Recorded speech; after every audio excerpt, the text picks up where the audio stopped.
An archaeologist claims to have found Goliath's skull buried in Israel.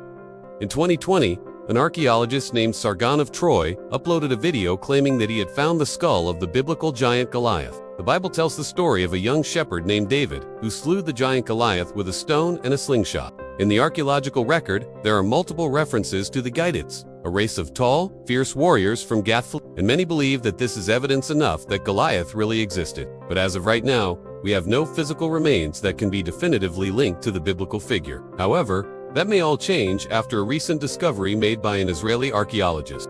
In a video uploaded to YouTube, Israeli archaeologist Sargon of Troy showed off a large fragment of a human skull that he claims is the skull of the biblical giant Goliath. In the video, he can be seen standing next to a burial cave in the Israeli desert, where he and his team uncovered the skull. He explained that the cave dates back about 3,000 years and was filled with the bones of warriors.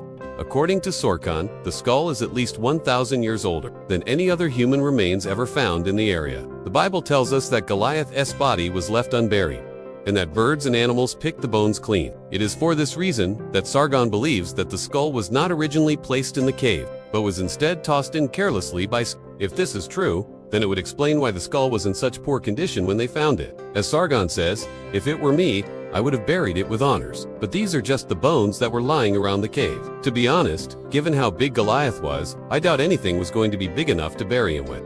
It's not the first time Sargon has made headlines for discovering ancient artifacts. In 2019, he came across a 3,400-year-old silver coin that many believe was the first ever minted. Now, however, people are skeptical of his latest claims. Many are saying that he has no proof that the skull actually belonged to Goliath, and that there are no records of him ever excavating the site where he says he found it. There is also the issue of carbon dating. Carbon dating can give us a range in which an artifact or set of artifacts was made. This is done by measuring the amount of carbon-14 present in organic material, like bone. By comparing the amount of carbon-14 in a sample to the accepted norm, scientists can approximate how long ago the item was created. We know that the burial cave in question dates back to around 3,000 years ago, but that's the oldest possible date. It doesn't mean that the remains found there are definitely from that time period. There is always room for error. It's possible that the remains could be hundreds or even thousands of years younger. As exciting as it would be to confirm the existence of a biblical giant, we need more proof before we can say for sure that this is Goliath's skull.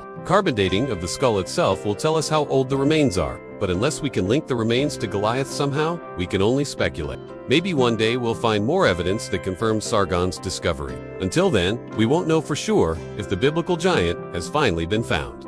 Thanks for watching. What do you think? Is this really the skull of Goliath? Let me know in the comments below. Be sure to subscribe if you haven't already, and I'll see you next time.